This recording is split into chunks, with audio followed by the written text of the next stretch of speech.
Hi everyone, happy Wednesday. Meteorologist Brittany Van Voorhees here with WCNC Charlotte. Just like yesterday, we are going to be joined by Tim Buckley and Chief Meteorologist Brad Panovich here in just a few minutes. But first, we got to talk local forecast. James, did you enjoy the 91-degree temperature we had today?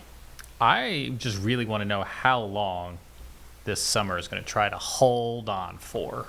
Well, as you know, one of the trends that we are seeing overall is summer creeping later and later, and it's actually starting to shorten fall. So hopefully not much longer, but we have officially had 54 days of 90-degree temperatures plus so far this year. The average is 44, so it's 10 more days than normal, but still not anywhere close to the record, which was 1954. We had 88 days. And this year, honestly, the summer was kind of disgusting, and so I can't even imagine almost doubling. Would be terrible. Let's talk about the forecast right now. Even though it is approaching 7 o'clock at night, it is still 89 degrees at Charlotte Douglas, even with dew points in the mid-60s, which means we're seeing a little bit of a heat index. In fact, earlier, as we were watching on WCNC Charlotte, it was 91 at the airport. We had a dew point in the mid-60s, which did cause a heat index of 93. That was the highest I had in Charlotte, but Chirac was 95 and had a heat index of 97. So it's September 24th and they were almost feeling like 100.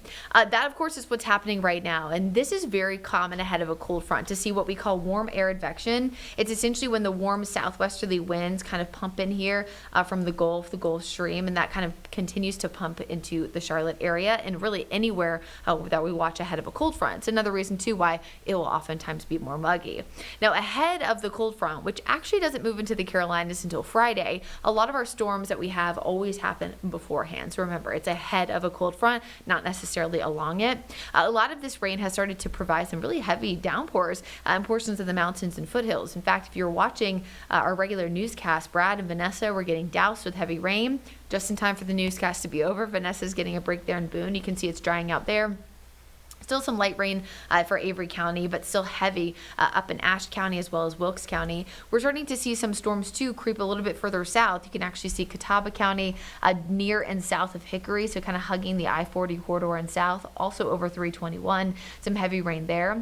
We haven't seen any thunderstorms in that area recently, but there were some of these storms did have a history of producing lightning. So while they're not severe or even really strong, I do expect some heavy rain and some gusty winds. That's what's happening right now. As we progress through this evening in the Charlotte Metro, I do expect us to be dry. We will see some more cloud cover building into tomorrow. Tomorrow is, again, the appetizer ahead of the cold front. So we'll see rain first in the mountains and foothills. You can see that here on Futurecast. And then that will start to develop into spotty storms for the Charlotte area. We will still be in the upper 80s, so I would still expect enough instability to have a few strong storms. Let's remember, strong is just below severe criteria, but it can still pack a punch.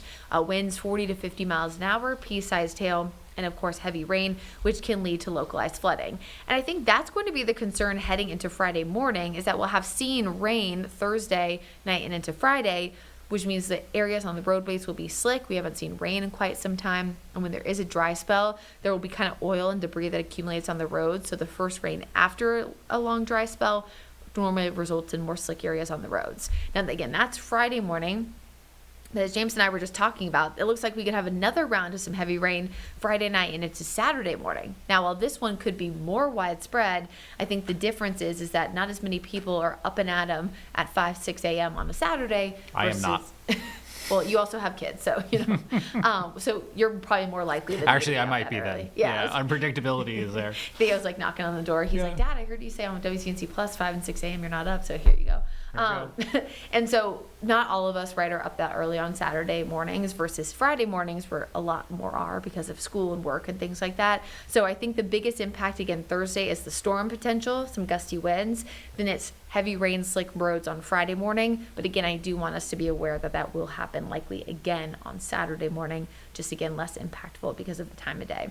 Now, this weekend, we are expecting to see more rain because of that same cold front that's expecting to stall. But that same cold front, as we know, we talked about yesterday, could be what either keeps tropical systems close or deflects them away from the United States. And that's because of a complicated setup with two areas of low pressure. That one has already become our next named storm. We had Umberto that formed right at 5 o'clock. It is expected to become a hurricane and potentially a major hurricane by this weekend.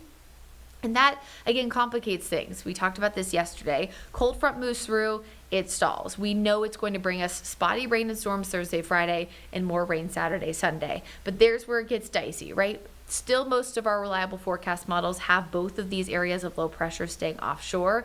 However, the close proximity, regardless of whether or not it comes inland like Chantal, heavy rain, elevated wave heights, and also an elevated rip current risk is likely for the East Coast. Again, even if they stay hundreds of miles away. Again, we saw that with Chantal. We saw that with Erin as well. So early next week, we'll be watching this low pressures, these areas of low pressure, Umberto, and then most likely our next named storm, which we'll talk about more, of course, coming up with Tim Buckley. And then that solid cold front, again, it can hold the moisture closer to the coastline, which means more rainfall for us here in Charlotte, or it will continuously help deflect it away from the U.S. I think there's good consensus as of right now that we're not going to see, again, the confidence is relatively low, but I think there's good consensus of a lack of direct impacts right now, at least from Umberto, since that's the one that's staying further away. What I do think will be, again, a bit of a question mark is that, which is Imelda. Once Umberto pulls away, because of the Fujiwara effect, it's likely going to take some of that energy with it.